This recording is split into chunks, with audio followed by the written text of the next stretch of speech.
Big headline coming out of Chicago: the Bears just got a massive boost. 3 key starters are finally back on the practice field: cornerback Kyler Gordon, tight end Colston Loveland, and linebacker TJ Edwards. After weeks of uncertainty, all 3 were spotted practicing Tuesday, and the timing couldn't be better with Washington right around the corner. But that's not the only shakeup. Chicago has officially benched Braxton Jones in favor of rookie Theo Benedet. And with Jones playing in a contract year, this move has everybody talking. Backhand index pointing. Right before we dive deeper into the details, make sure you subscribe to the channel, hit the like button, and don't forget to press the bell icon so you never miss the latest Bears updates. Now, let's get into the fresh news. This return is big. Edwards has been battling a nagging hamstring issue, Gordon's been sidelined with his own hamstring setback, and Loveland has been recovering from a hip pointer injury he picked up against Dallas. Tuesday marked the first time in weeks that any of them stepped back on the field, and that's a huge sign of progress. Think about it: Edwards went down against Detroit, Loveland couldn't even finish the game against the Cowboys, and Gordon hasn't played a single snap this season. Suddenly, with these 3 back, Chicago's lineup is starting to look much stronger heading into the matchup with the Commanders.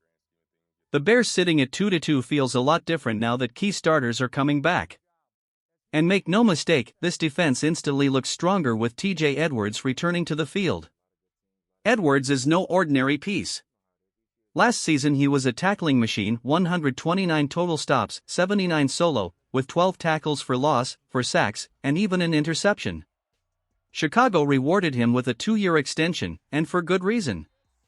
He's the kind of linebacker who can change the middle of the field, disrupting passing lanes, plugging run gaps, and even getting after the quarterback.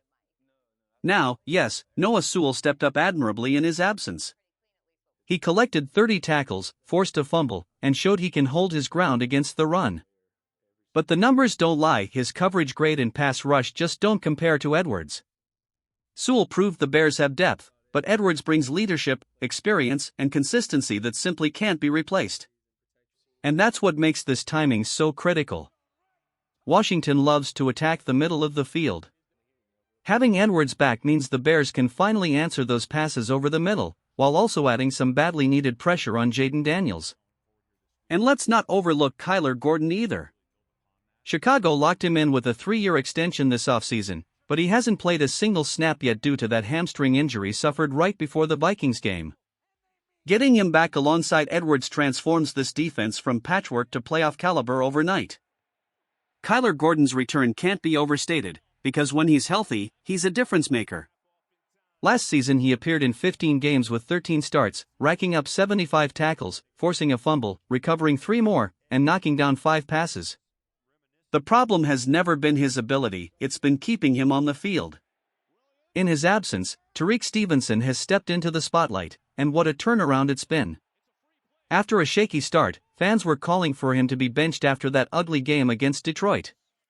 But instead of folding, he responded with some of the best football of his young career. 4 games, 19 tackles, 14 of them solo, plus a forced fumble, 2 recoveries, 5 deflections, and a clutch interception. That's not just filling in, that's producing at an all-pro pace.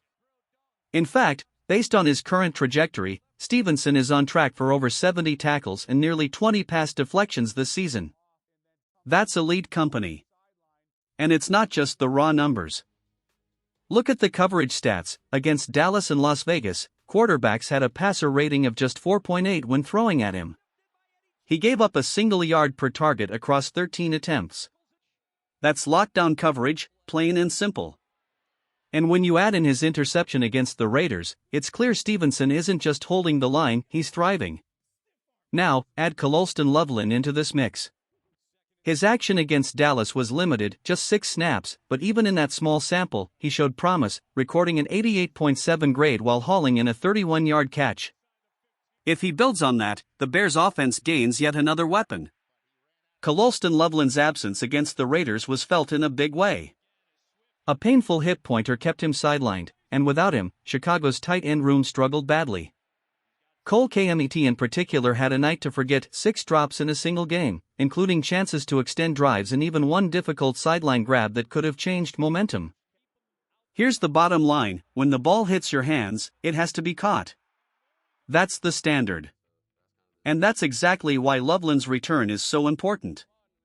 His presence doesn't just add another reliable target, it balances the offense. With him on the field, the Bears don't have to lean entirely on their wide receivers. The tight end group can finally help carry the load in both the passing game and the ground attack. But that's only part of the story. The real shocker coming out of Hallis Hall is this: Braxton Jones has been benched. Yes, you heard that right. The veteran tackle, in a contract year, is losing his starting spot. Internal sources have confirmed, and Brad Biggs has backed the report, the Bears are turning the page during the bye week. And they're handing the job to rookie Theo Benedet.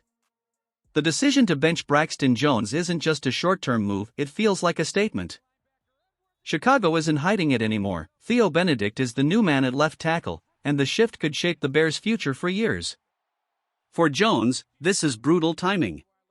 He's in the final year of his rookie deal, which means any new contract would require paying him like a starting left tackle. But the Bears don't see starter-level performance.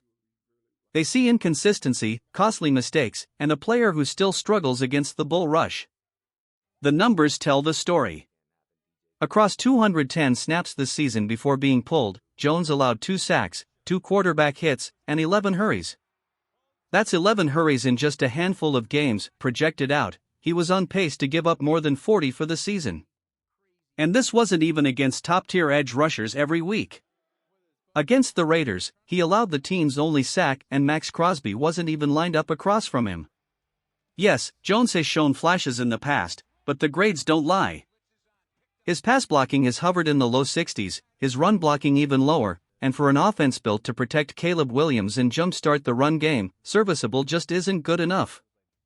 Meanwhile, Benedet comes cheap on a rookie deal, plays with poise beyond his years, and gives Chicago a chance to reset the offensive line. Add in AZ Trapilo also on a rookie contract, and suddenly the Bears are building strength up front without sinking cap space into a shaky veteran. Jones may get another shot down the road if injuries or depth issues strike. But right now? He's on the outside looking in.